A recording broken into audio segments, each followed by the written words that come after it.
이 시간 함께 보실 하나님의 말씀은 민수기 6장 12절 말씀입니다. 우리 다 함께 한 목소리로 읽도록 하겠습니다. 시작! 그는 자기를 구별하는 날들을 주께 거룩히 구분하여 드리고 1년 된 어린 양을 가져다가 범법 헌물로 드릴지니라. 그러나 그를 구별하는 일이 더럽혀졌으므로 그는 이전의 날들을 이르리라. 저는 오늘 하루의 삶을 주님께 라는 제목으로 하나님의 말씀과 은혜를 나누기 원합니다. 하루의 삶을 주님께. 잠시 기도하고 시작하겠습니다. 날마다 우리를 은혜와 긍휼로 인도하시는 참으로 좋으신 선하신 주 하나님을 찬양합니다. 우리에게 이 오후 시간을 허락하여 주시고 우리가 이렇게 주님 말씀 앞으로 나아올 수 있도록 이끌어 주셔서 감사합니다. 이 시간 우리의 마음을 성령님으로 충만케 하여 주시고 살아있고 권능이 있는 생명의 말씀, 생생한 말씀으로 우리의 마음속에 친히 말씀해 주시기를 원합니다. 이 시간을 주님의 강하신 손에 온전히 맡겨드리며 우리 주 예수 그리스도의 이름으로 기도드렸습니다. 아멘. 오늘 말씀의 제목은 하루의 삶을 주님께입니다. 오늘 우리가 믿고 따르는 우리 하나님께서는 아무것도 없는 것 가운데 모든 것을 만드신 창조주이시며 만물의 근원이십니다. 우리 하나님께서는 그 무엇이 부족하시거나 사람으로부터 무엇인가를 받을 필요가 없으신 완전하신 하나님이십니다. 하나님께서는 오히려 우리 모두에게 생명과 숨과 모든 것을 주시고 또 주시는 무한한 은혜의 하나님이십니다. 그런데 우리는 성경에서 이러한 무한하신 공급자 하나님께서 사람들로부터 무엇인가를 받으시는 장면들을 볼 수가 있습니다. 이처럼 하나님께서 사람에게서 무엇인가를 받으시는 이유는 그것이 부족하시거나 필요하셔서가 아닙니다. 하나님께서 사람에게서 무엇인가를 요구하시고 또 받으시는 이유는 그분께서 우리를 사랑하시는 가운데 우리의 마음을 받으시고 교제하시며 동행하시기를 원하시기 때문입니다. 하나님께서는 아브라함에게 그가 사랑하는 유일한 아들 이삭을 번제 헌물로 바치라고 말씀하셨습니다. 그러나 하나님께서는 정말 그의 아들을 죽게 놔두지 않으셨고 아브라함의 마음을 확인하신 후에 그를 멈추게 하셨습니다.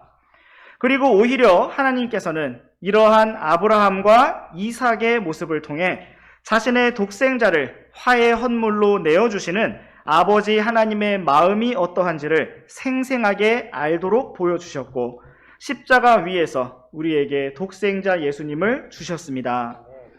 오늘의 민수기 6장 말씀은 나시린이라고도 부르는 나사르 사람에 대한 법을 기록하고 있습니다.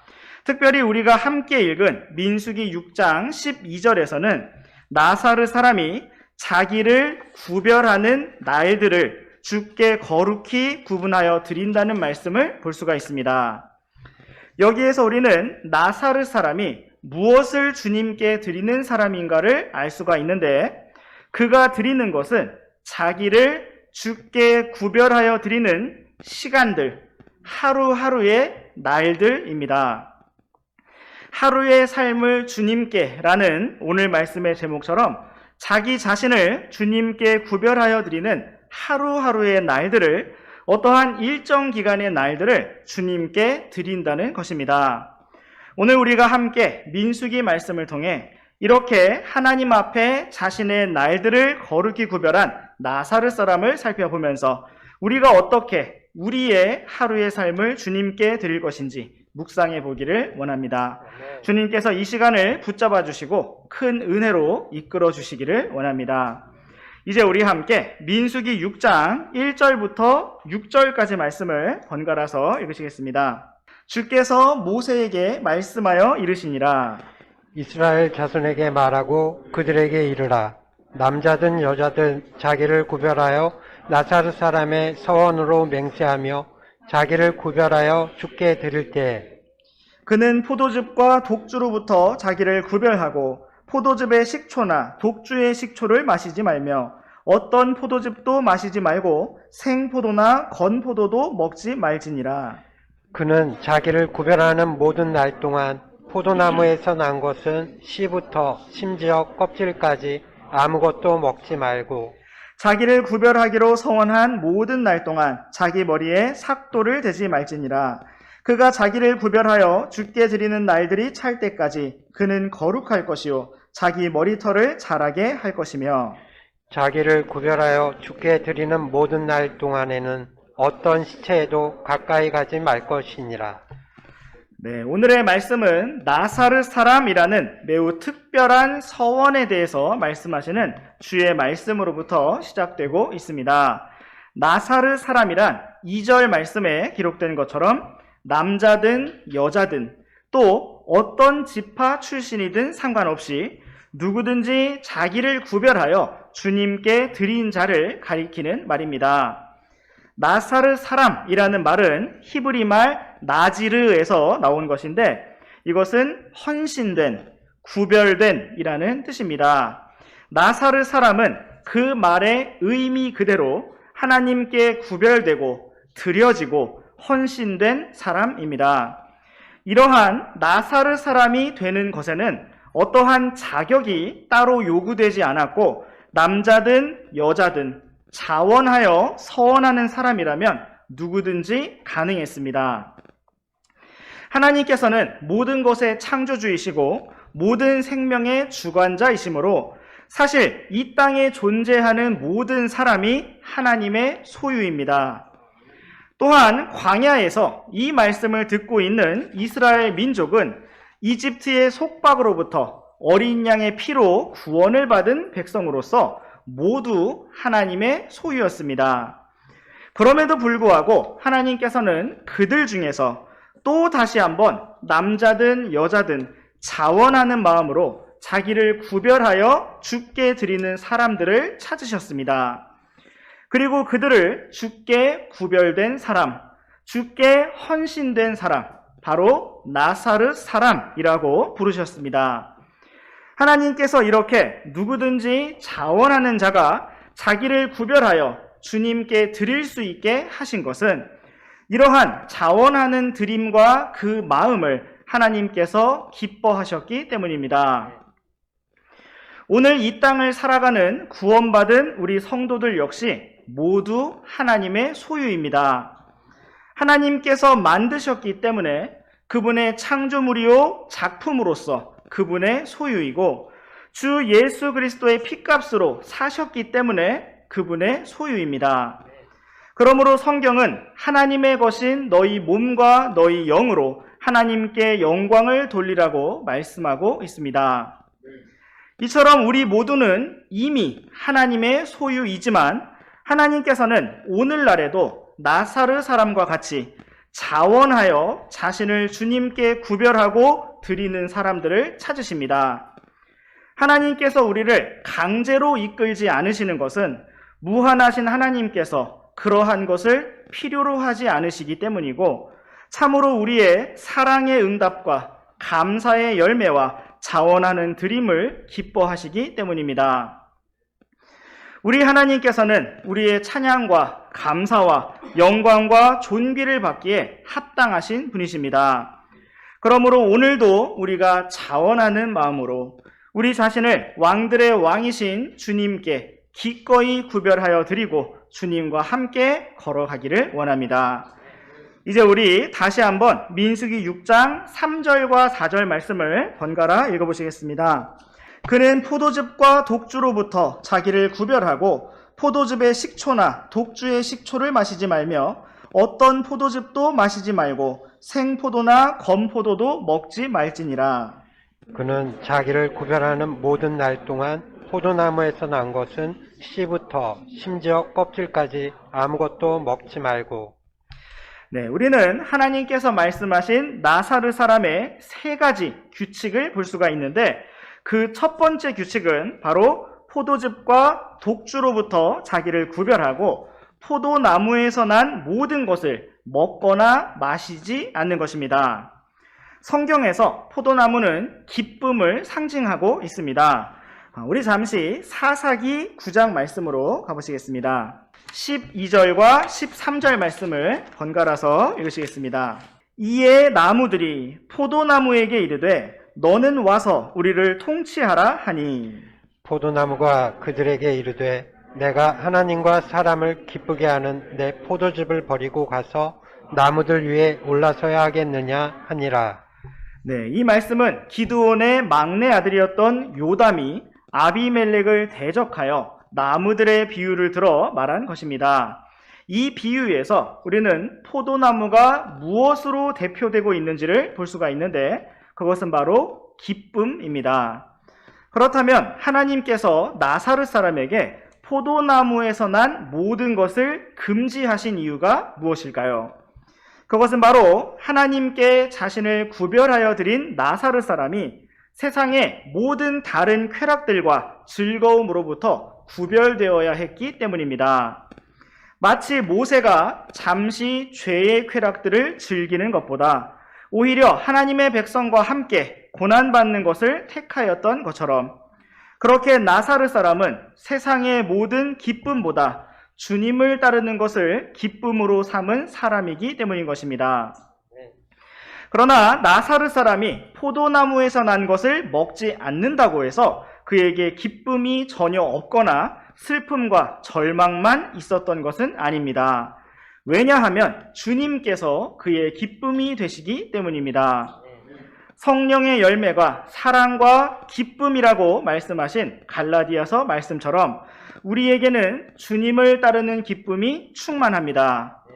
참으로 우리가 주님을 섬기고 주님의 말씀에 순종하며 주님과 동행하는 기쁨이 무엇인지 풍성히 알 수 있기를 원하고 더욱 넘치게 누리기를 원합니다.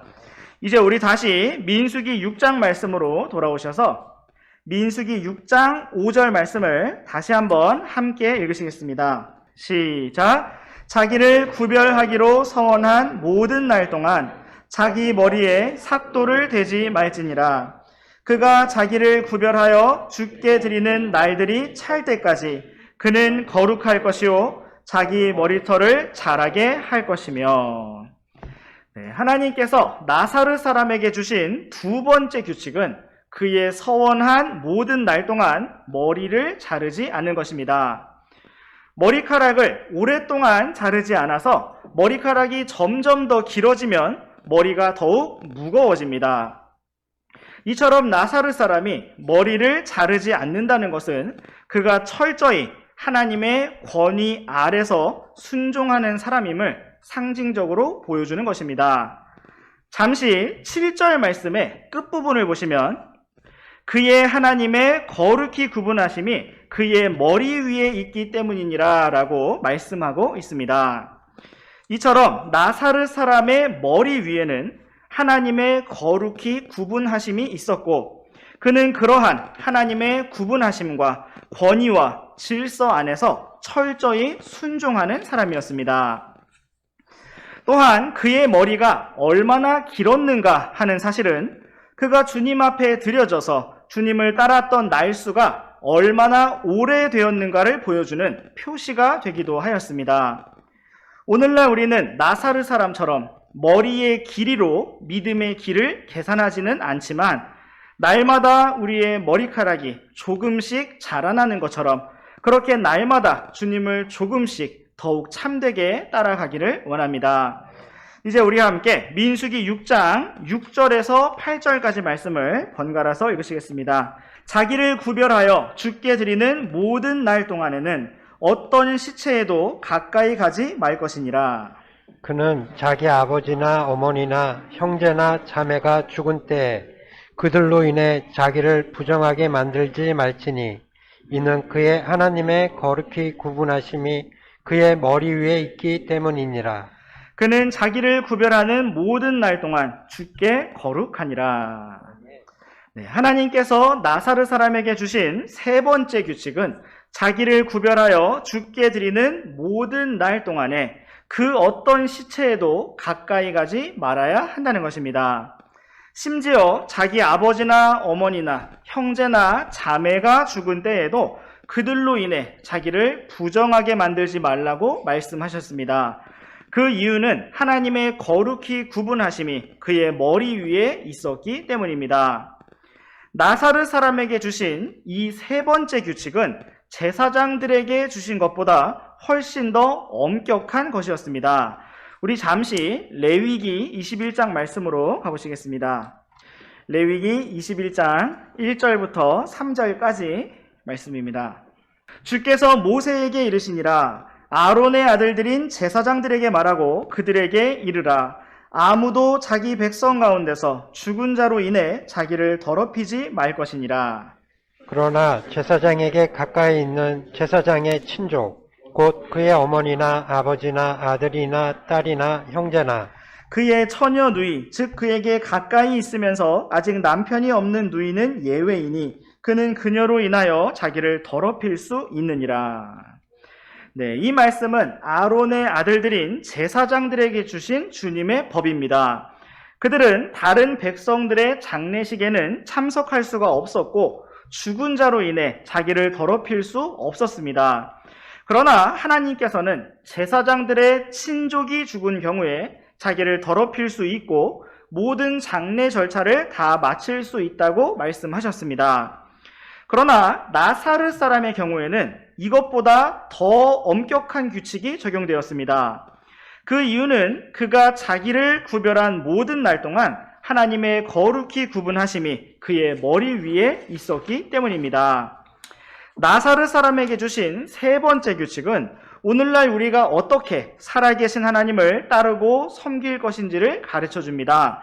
우리 잠시 히브리서 9장 말씀으로 가보시겠습니다. 히브리서 9장 14절 말씀을 우리 함께 읽으시겠습니다. 시작. 영원하신 성령을 통해 자신을 점없이 하나님께 드린 그리스도의 피는 너희 양심을 죽은 행위로부터 얼마나 더 많이 깨끗하게 하여 살아계신 하나님을 섬기게 하겠느냐. 아멘. 우리는 구원받기 전에 주 예수님을 알기 전에 범법들과 죄들 가운데 죽었던 사람들이었습니다. 우리는 죽은 행위 가운데서 사망의 길들을 걸어가고 있었습니다. 그러한 우리를 먼저 사랑하신 주 예수 그리스도께서 영원하신 성령을 통해 자신을 점없이 하나님께 드리셨고 그리스도의 피로 우리를 깨끗하게 씻어 주셨습니다. 또한 성경은 주 예수 그리스도의 피가 우리 양심을 죽은 행위로부터 깨끗하게 하셨고 살아계신 하나님을 섬기게 하셨다고 말씀하고 있습니다. 나사렛 사람이 죽은 시체로 인하여 자기를 더럽힐 수 없었던 것처럼 우리 또한 죽은 행위, 사망의 길들로 걷지 아니하고 새롭고 살아있는 길로 오직 길이요 진리요 생명이신 주 예수님과 동행하는 길로 언제나 걸어가기를 원합니다. 이제 우리 다시 민수기 6장 말씀으로 돌아오셔서 민수기 6장 9절부터 12절까지 말씀을 번갈아서 읽으시겠습니다. 어떤 사람이 매우 갑자기 그의 옆에서 죽어 그가 스스로 거룩히 구분하여 드린 머리를 더럽히거든 그는 자기를 정결하게 하는 날에 자기 머리를 밀되 일곱째 날에 밀 것이며 또 그는 여덟째 날에 산비둘기 2마리나 집비둘기 새끼 2마리를 회중의 성막문에 있는 제사장에게 가져갈 것이니라. 그러면 제사장은 하나는 죄 헌물로 다른 하나는 번제 헌물로 드려서 그가 죽은 자로 말미암아 죄를 지었으므로 그를 위해 속죄하고 바로 그날 그의 머리를 거룩하게 할 것이며 그는 자기를 구별하는 날들을 주께 거룩히 구분하여 드리고 1년 된 어린 양을 가져다가 범법 헌물로 드릴지니라. 그러나 그를 구별하는 일이 더럽혀졌으므로 그는 이전의 날들을 이르리라. 네, 여기에서 우리는 매우 갑작스러운 상황이 발생하여 나사렛 사람이 더럽혀진 경우에 어떻게 다시 새롭게 할 수 있는지를 볼 수가 있습니다. 나사렛 사람이 실수로 갑작스러운 사고로 시체에 접촉하게 되면 그는 모든 백성들이 그러한 것처럼 이래 동안 부정하게 되어 일주일간 진영 밖으로 격리되어야 했습니다. 그리고 나사렛 사람은 여덟째 날에 10절 말씀과 같이 비둘기 2마리를 제사장에게 가져와야 했습니다. 그러면 제사장은 11절 말씀처럼 하나는 죄 헌물로 다른 하나는 번제 헌물로 드려서 그를 위해 속죄를 해야 했습니다. 그리고 그는 12절 말씀처럼 다시 자기를 구별하는 날들을 주께 거룩히 구분하여 드리며 1년 된 어린 양을 드려야 했습니다. 그가 얼마의 기간 동안 서원을 하였든지 중간에 더럽혀졌기 때문에 그 모든 이전의 날들을 잃을 것이라고 말씀하셨습니다. 그러므로 그는 9절 말씀처럼 머리를 밀고 새롭게 주님께 드려진 날을 시작해야 했습니다. 그가 만약 1년의 기간을 서원하였다가 1년이 되기 하루 전에 더럽혀졌다면 다시 첫날부터 나사렛 사람의 서원을 이행해야 했던 것입니다. 이것은 하나님께 거룩히 구별하여 드리는 그 기간이 들쭉날쭉하게 어떤 날들은 잘라내고 또 어떤 날들을 다시 이어붙여서 드릴 수 있는 것이 아니라 첫날부터 마지막 날까지 온전하게 드려져야 함을 보여주는 것입니다. 왜냐하면 우리의 드림을 받으시는 분께서 온 우주의 왕이신 하나님이시기 때문입니다. 이처럼 우리가 무엇을 어떻게 주님께 드리든지 처음부터 끝까지 온전하게 드리기를 원합니다. 우리가 찬양을 드린다면 첫 가사부터 마지막 가사까지 온전히 마음을 다해 드리기 원합니다. 우리가 예배를 드린다면 시작부터 마치는 시간까지 온전히 드릴 수 있기를 원합니다. 우리가 하루의 삶을 주님께 드린다면 아침에 눈을 뜰 때부터 잠자리에 들 때까지 온전히 드릴 수 있기를 원합니다.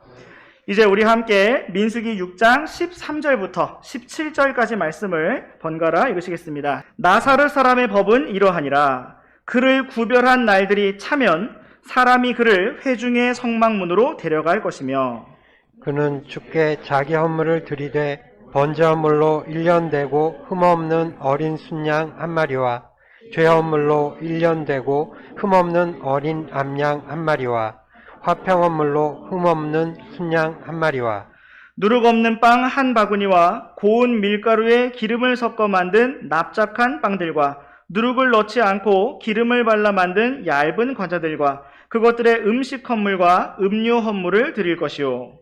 제사장은 그것들을 주 앞에 가져가서 그의 죄 헌물과 번제 헌물을 드릴지니라. 또 그는 화평 헌물 희생물로 순양과 누룩 없는 빵 한 바구니를 주께 드릴 것이요.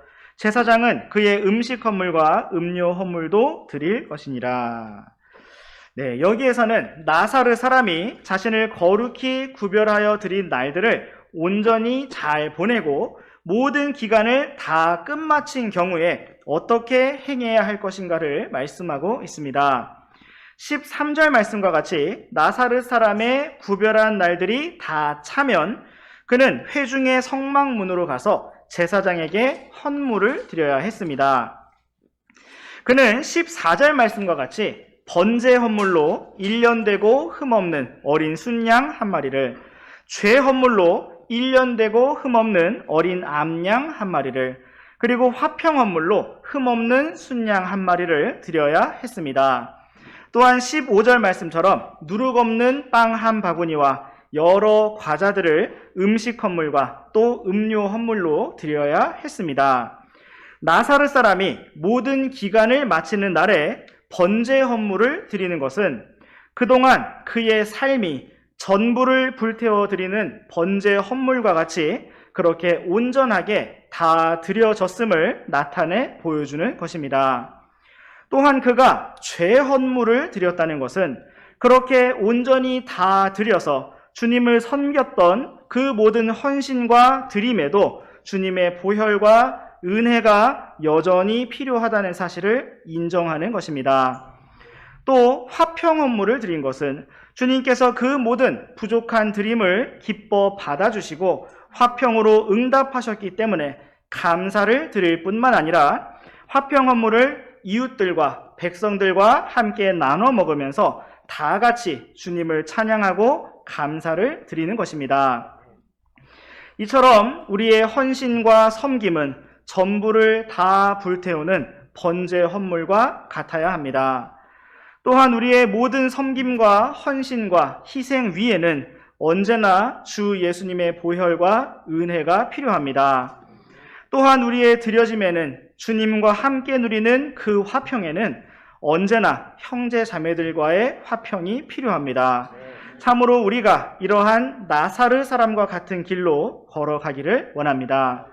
이제 계속해서 이어지는 18절부터 21절까지 말씀 번갈아서 읽으시겠습니다. 또 나사르 사람은 회중의 성막문에서 자기를 구별한 머리를 밀고 자기를 구별한 머리털을 취해 화평 헌물 희생물 밑에 있는 불에 놓을 것이며, 나사르 사람이 자기를 구별한 머리털을 민 뒤에 제사장은 그 순양의 삶은 어깨와 바구니에서 누룩 없는 납작한 빵 한 조각과 누룩 없는 얇은 과자 한 개를 취해 그 사람의 손에 두고 주 앞에서 그것들을 흔들어 요제 헌물로 삼을지니 이것은 그 흔드는 가슴과 들어 올리는 어깨와 더불어 제사장을 위한 거룩한 것이니라.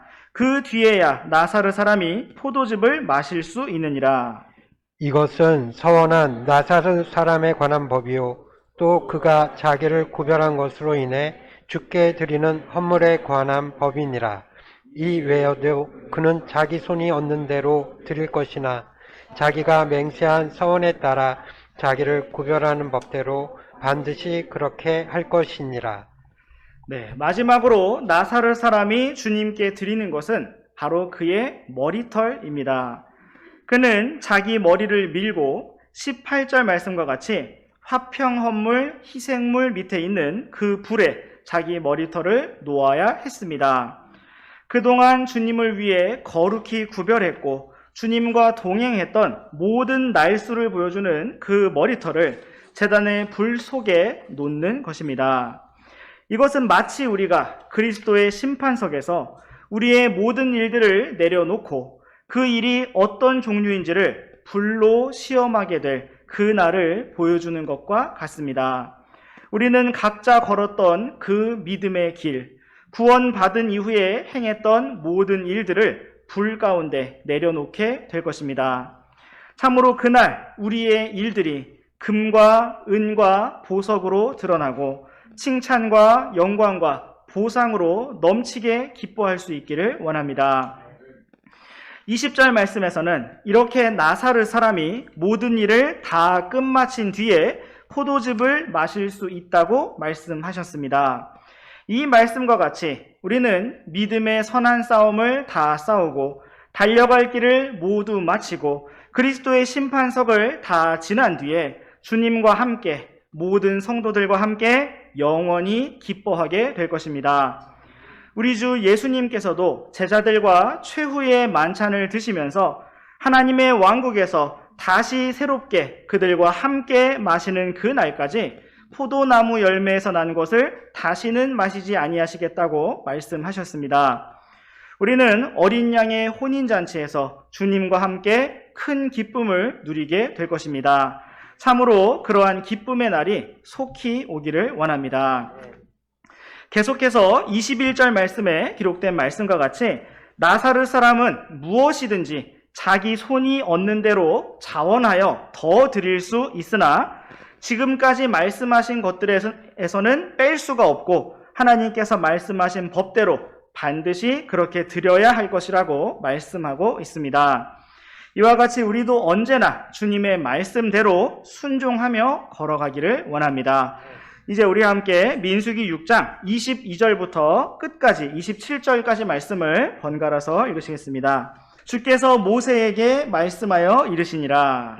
아론과 그의 아들들에게 말하여 이르기를 너희는 이스라엘 자손에게 이같이 축복하며 그들에게 말하되 주께서 내게 복을 주시고 너를 지키시기를 원하며 주께서 자신의 얼굴로 내게 빛을 비추사 내게 은혜 베푸시기를 원하고 주께서 자신의 얼굴을 내 위로 드사 내게 화평을 주시기 원하노라 할지니라 하라. 그들은 내 이름을 이스라엘 자손 위에 둘지니 그러면 내가 그들에게 복을 주리라. 아멘. 이스라엘 자손의 수를 하나하나 세도록 하시고 그들의 위치를 정해주시며 또 레위 사람들의 수를 하나하나 세도록 하시고 가족별로 어떻게 무슨 일로 성막을 섬길지 말씀하신 하나님께서는 마지막으로 나사르 사람에 대한 법까지 말씀하신 이후에 제사장들로 하여금 이스라엘 자손을 축복하라고 말씀하셨습니다. 이 말씀은 하나님께서 이와 같이 이스라엘의 모든 군대를 기뻐하시고 레위 사람들과 제사장들과 나사르 사람들의 섬김과 드려짐을 기뻐하시며 복을 주신다는 사실을 보여주는 것입니다. 하나님께서는 제사장들에게 3가지 축복의 말씀들을 주셨습니다. 그것은 먼저 24절 말씀처럼 주께서 이스라엘 자손에게 복을 주시고 그들을 지켜주시기를 원한다는 말씀이었습니다. 두 번째는 25절 말씀처럼 주께서 자신의 얼굴로 그들에게 빛을 비추시고 은혜를 베푸시기 원한다는 말씀이었습니다. 그리고 마지막 3번째는 26절 말씀처럼 주께서 자신의 얼굴을 그들 위로 드셔서 화평을 주시기를 원한다는 것이었습니다. 그리고 27절 말씀에서는 제사장들이 주 하나님의 이름을 이스라엘 자손 위에 둔다면 그들에게 복을 주실 것이라고 말씀하셨습니다. 그들이 주 하나님의 이름을 백성 위에 둔다는 것은 그들이 말씀의 권위와 질서에 따라 순종하며 걷는 삶을 말씀하시는 것입니다. 이러한 말씀과 같이 오늘 우리 위에 또 우리 가운데 오직 주 예수 그리스도의 이름이 있기를 원합니다. 오직 주님만을 바라보고 의지하는 가운데 우리에게 주 예수 그리스도로부터 은혜와 화평이 가득하기를 원합니다. 오늘날 어떤 분들은 이러한 말씀에 따라 제사장에게 축복권이 있었던 것처럼 교회의 성직자들이나 직분을 가진 특별한 사람들에게 어떠한 축복권이 있는 것처럼 주장합니다. 그러나 성경은 신약시대에 모든 믿는 성도들이 제사장이라고 말씀하고 있고 우리가 서로를 다 축복해야 한다고 말씀하고 있습니다. 그러므로 우리가 이러한 말씀들로 서로를 축복하고 격려하고 권면하면서 다 함께 주님을 바라보기 원합니다. 오늘 우리는 하루의 삶을 주님께 라는 제목으로 민수기 6장 말씀에 나타난 나사르 사람에 대한 법을 살펴보았습니다. 민수기 말씀에 나타난 법은 일정 기간 동안을 주님께 드리는 기간제 나사르 사람에 대한 것이었습니다. 그런데 우리는 성경에서 일평생의 기간을 구분하여 주님께 드렸던 나사르 사람들을 볼 수가 있는데 그 가운데에는 사무엘이 있었고 또 우리가 잘 아시는 삼손도 있었습니다. 침례자 요한도 나사르 사람이었을 것이라고 여겨지기도 합니다. 특별히 우리가 삼손의 삶을 생각해 본다면 그는 어머니의 태에서부터 나사르 사람으로 특별히 부르심을 받고 선택을 받은 사람이었습니다. 그에게는 사자를 맨손으로 찢을 만큼의 초자연적인 힘이 있었습니다. 또한 그가 수수께끼를 내거나 여우 300마리를 잡아 둘씩 꼬리를 묶고 그 사이에 횃불을 끼워서 블레셋 사람들의 온 밭을 매우 효율적으로 빠르게 불태웠던 모습을 볼 때 참으로 놀라운 지혜와 창의력이 있었던 것을 볼 수가 있습니다. 그런데 그러한 놀라운 삼손에게 없는 것이 한 가지 있었는데 그것은 바로 주님을 사랑하는 마음이었습니다. 만약 삼손에게 그러한 마음이 있었더라면 그는 구약 성경에서 가장 위대한 믿음의 사람이 되었을 것입니다. 어쩌면 그는 거인 골리앗을 쓰러뜨렸던 다윗보다도 지혜로운 판결을 내렸던 솔로몬 왕보다도 더욱 뛰어난 힘과 지혜로 이스라엘 민족을 멋지게 이끌었던 영웅 중의 영웅으로 기억되었을 것입니다. 그러나 삼손의 삶은 어떠했습니까? 그는 하나님의 모든 말씀을 다 어겼습니다. 부모님의 말씀에 순종하지 않았고 이방 민족인 블레셋 사람과 결혼하였습니다. 포도나무에서 난 것을 먹어서는 안 되는 그가 딥낫의 포도원을 향해 내려갔고 바로 그곳에서 사자를 만났으며 시체를 만지면 안 되는 그가 단지 달콤한 꿀을 얻기 위해 사자의 시체를 만졌으며 시체에서 나온 것을 먹었습니다. 결국 나사렛 사람 삼손은 들릴라라는 이방 여인에게 온 마음을 터놓으면서 머리털과 두 눈까지 잃어버리게 되었고 주님께서 주신 힘까지도 다 잃어버리게 되었습니다. 우리 잠시 사사기 16장 말씀을 함께 보시겠습니다. 21절과 22절 말씀을 번갈아서 읽으시겠습니다. 한편 블레셋 사람들이 그를 붙잡아 그의 눈들을 뺀 뒤 그를 가자로 데리고 내려가 놋 족쇄로 결박하고 그가 감옥집에서 맷돌을 돌리게 하였으나 그들이 그의 머리를 민 뒤에 그의 머리털이 다시 자라기 시작하니라. 아멘. 여기에서 우리는 참으로 놀라운 말씀을 볼 수가 있습니다. 어머니의 태에서부터 놀랍게 부르심을 받았던 삼손은 한 평생을 자기 마음대로 살았습니다. 그는 하나님의 말씀을 귀하게 여기지도 않았고 주 하나님을 존중하지도 않았습니다. 그저 자기가 원하는 대로만 달려왔습니다. 그런데 여기에서 참으로 놀라운 일이 일어난 것을 볼 수가 있습니다. 블레셋 사람들이 삼손의 머리를 다 밀어버린 뒤에 그의 머리털이 다시 자라기 시작했다는 것입니다. 우리는 앞서 민수기 말씀에서 나사렛 사람이 부정하게 되었을 때 그의 머리를 다 밀고 새롭게 시작하였던 것을 보았습니다. 이전의 날들은 잃어버리게 되지만 바로 그날부터 새롭게 시작하게 되는 규칙을 보았습니다. 이전까지 삼손은 하나님을 대적하며 살아왔고 하나님께서 주신 힘과 지혜를 자기 육신의 욕심대로 사용해 왔습니다. 그러나 이제 삼손의 잘려나간 머리털과 함께 이전의 날들은 다 잃어버려졌고 다 지나간 것이 되었습니다. 그리고 다시 그의 머리털이 자라기 시작했습니다. 이제 그에게는 비록 두 눈이 없었지만 비로소 그는 믿음의 눈으로 하나님을 바라보기 시작하였습니다. 우리 함께 계속해서 28절부터 30절까지 말씀을 번갈아서 읽으시겠습니다. 삼손이 주를 부르며 이르되 오 주 하나님이여 원하건대 나를 기억하옵소서.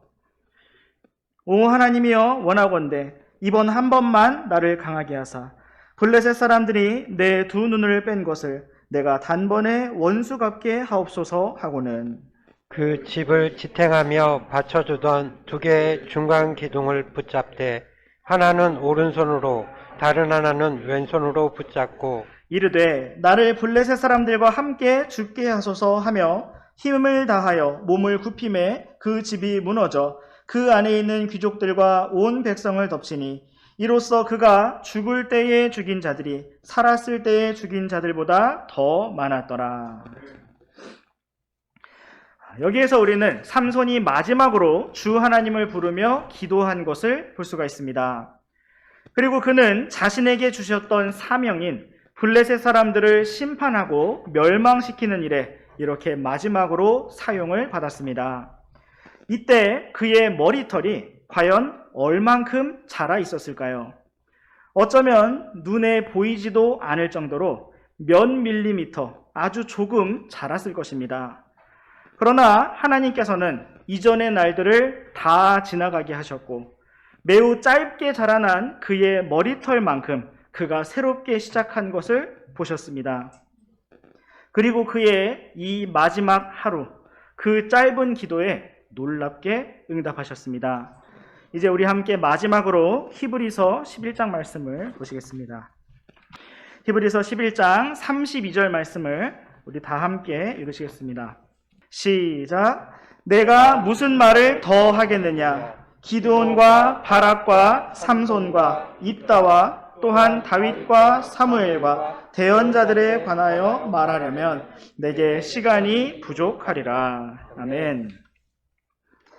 히브리서 11장 말씀은 성경에서 믿음장이라고도 불리고 믿음의 전당이라고도 불립니다. 구약시대의 많은 믿음의 조상들에 대해 멋지게 기록하고 있기 때문입니다. 그런데 우리는 여기에서 참으로 놀랍게도 삼손의 이름이 등장하고 있는 것을 볼 수가 있습니다. 그가 믿음으로 주님을 불렀던 순간은 마지막 그 하루, 마지막 그 한순간 뿐이었던 것 같은데 주님께서는 여기에서 참으로 놀랍게 삼손의 이름을 기록해 놓으셨습니다. 오늘 말씀의 제목은 하루의 삶을 주님께입니다. 삼손은 그렇게 마지막 하루의 삶을 주님께 드림으로써 믿음의 사람이라고 불리는 은혜와 영광을 얻었습니다. 오늘이 우리의 마지막 하루라면 우리도 그렇게 주님을 부르고 주님을 의지하며 주님을 힘입기를 원합니다. 날마다 하루를 시작할 때마다 오늘 하루의 삶을 주님께 드리고자 하는 간절한 원함과 열망이 우리에게 있기를 원합니다. 우리의 힘과 지혜가 되시는 주님께서 언제나 우리를 복주시고 자신의 얼굴을 우리에게 비추시며 우리와 함께 하시는 가운데 은혜와 화평으로 인도해 주시기를 원합니다. 기도하시겠습니다.